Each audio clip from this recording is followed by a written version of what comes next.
So I tried making this video last night and kept failing due to trauma that I kept screwing up while trying to convey what I was the message.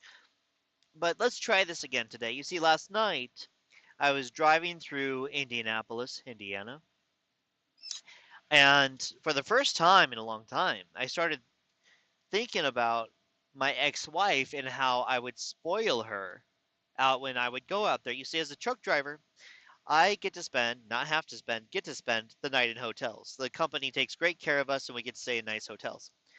So my ex-wife had a new car that I bought her, and I would let her know that I was staying there in a hotel. Even though it was always one person, the hotel minimum two adults. All right, cool. I tell her, hey, I got this hotel room. You want to come by, and we'll go out somewhere to eat. And despite how horrible she was to me as an empath, I make the mistake of constantly pouring more and more love into her. Now, I want to make this clear. I met someone recently, and she was talking about pouring love into her husband. I want to make this clear. There's a big difference when someone is full of lust and finds someone sexually attractive and they're just trying to stay on good terms because they like having sex with them versus an empath that's not trying to get anything in return. It is trying to be there for someone and help support them so they can recover. And I'm feel bad I got to make this distinction between those two things, but I do because that's the world we live in now. So I thought I would just continue pouring more love to her, not knowing psychologically it was very dangerous and that she was pushing me to see how bad she could treat me and me still continue to give her more stuff. And she saw the more stuff, the worse she treated me, the more I put into her. And you don't do that with a covert narcissist. As a matter of fact, my sister's a psychopath, and she told me she used to do that to me when we were kids, and she saw that the worse she was to me, there was never any consequences, um, which is absolutely horrible. But, anyways, as an empath, it's very hard to understand that. I still don't, never will. Jesus. So, I was thinking about when she would come over and I take her out for, first time we had a delicious steak and lobster meal. Second time I don't remember. Third time was sushi. No, the second time was sushi. Third time was a different sushi place. Um, and I think that was it. I think it was just the three times. And what happened was, she just started treating me so horribly that it was affecting me mentally. And I could no longer risk the harm of having her come over to my hotel anymore. Even though she had the car and that gave us the freedom to go to anywhere we wanted to get a great meal, it just I was being punished for my kindness. And I was thinking about this last night when I was looking around and just how much I spoiled her and everything I did for her, and I realized she lost a lot more than just the security I brought her life. She lost a lot more than the hugs and the kisses and the other satisfaction because you know what I mean by that. I put a lot of effort and study into satisfying a woman properly. A lot.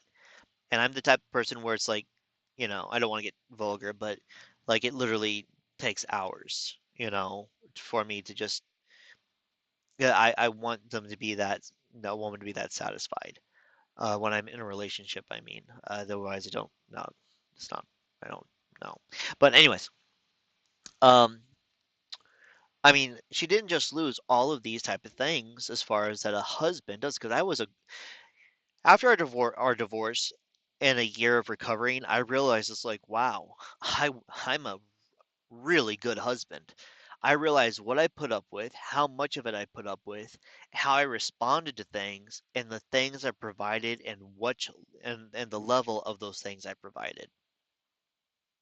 I completely fulfilled my role as a husband on a level of no one else I've ever even heard of.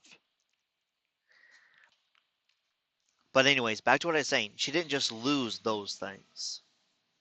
When she got home trying to start a fight with me one day, and I told her she wouldn't have to worry about it anymore because I filed for divorce that morning, and then she physically assaulted me. She attacked me, called the cops and lied, and said I attacked her. Then proceeded to put marks on her body and go back and for the police report to say I did is just like that's holy, that's a crazy person. That's a psychotic, completely wacko brain. You know what I mean? Once she did that, I completely removed myself from her in such a way where I decided in the future no more stuff.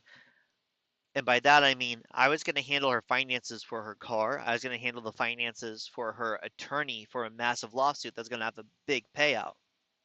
I was doing a lot of legal things for her as well, which I just stopped so she could handle the stuff herself because she was such a risk to interact with in any way that I could not help her in the future at all anymore. She lost future memories, you know? She lost future experiences and knowledge. She lost so much.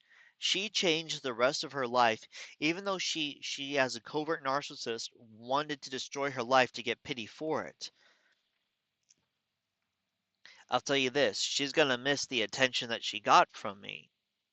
And she's going to miss those nice meals and everything. Though she likes the struggle, I'm sure, and to tell everyone, look at me, poor me, poor me, poor me.